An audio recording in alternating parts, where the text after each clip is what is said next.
Hello everybody, I hope you're all having a wonderful day. This is the Google Pixel 8 and I'm Tom. We'll talk about why I think the Pixel 8 is the best smartphone under $500, at least in my opinion. Let me begin with why I personally think it's great.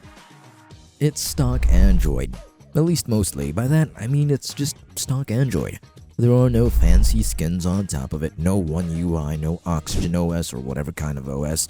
It's just pure and simple Android. Now, it's gonna be more of a personal preference, but I do prefer the cleaner, simpler, no-fuss look of stock Android.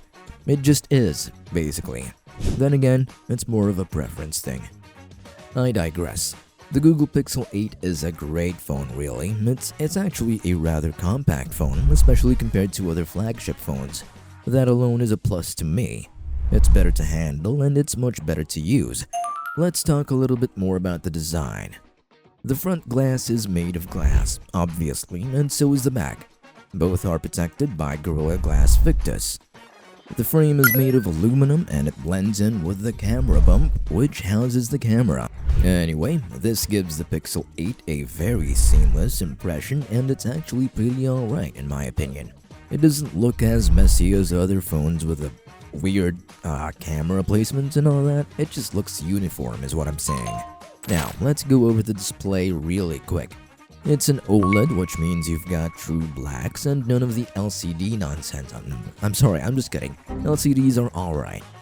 The Pixel 8 can run at a refresh rate of 120Hz, so you can expect very smooth motion. It has an incredible brightness with 2000 nits peak, which means you can use it under the sun if you wanted to. I personally wouldn't. I mean, I'm not a madman, but 2000 nits. Wow. Now, the Pixel 8 runs on the Google Tensor G3 chipset, which, I'll be honest with you, it's not really that great. To be fair, it's a pretty alright chipset, but it's just not the best. If you're not really gonna be gaming heavily with a phone, then you won't need a high-performance chipset, honestly. That being said, gaming on the Pixel 8 will yield decent results. The Pixel 8 operates on Android 14, as I've mentioned earlier, and it's supported for 7 major Android upgrades. That means it'll be supported until Android 21, if ever, but I don't know, they'll probably switch names or something. Let's talk about the cameras now. The cameras on the Pixel 8 are honestly rather simple. At the back we have a 50-megapixel wide camera with PDAF or PDAF, which is a fancy way of saying it can do autofocus relatively well. It also has OIS or optical image stabilization. There's also a second 12-megapixel camera, and this time it's an ultra-wide.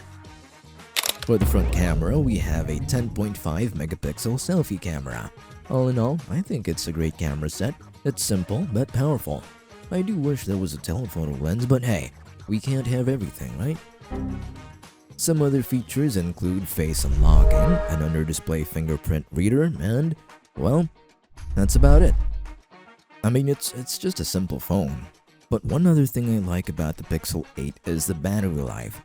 The Pixel 8 has a 4575 mAh battery, which I think is reasonably sized. I find it to be more than enough for my day, and its capability for 27-watt charging makes it slightly better. The Pixel 8 supports wireless charging if you're into that sort of thing. I don't know though if you're gonna be glad with the 18 watts of charging speed when it comes to wireless. I know it isn't the most, personally, but it's there, Now, one last thing I forgot to mention is storage. Unfortunately, it does not have expandable storage, but what flagship phone does nowadays anyway? The Pixel 8's base model comes with 128GB of storage, which I personally think I'd use up quite fast. A higher storage would definitely be much appreciated, but that'll cost you a little bit more. As it stands, the Pixel 8 with 128GB of storage costs $495, and the 256GB version costs $570. Whether or not that's a good deal for you, I can't say, but for me, I think I'm willing to save up just a little bit more for more storage. Anyway, if you want to get the 128GB version, you can scan this QR code. Or, if you want to get the 256GB version and spend just a little bit more, you can scan this QR code instead. If you don't want to scan QR codes, you can also click on the links in the description below if you prefer that. Anyway, I'm Tom. Have a great day.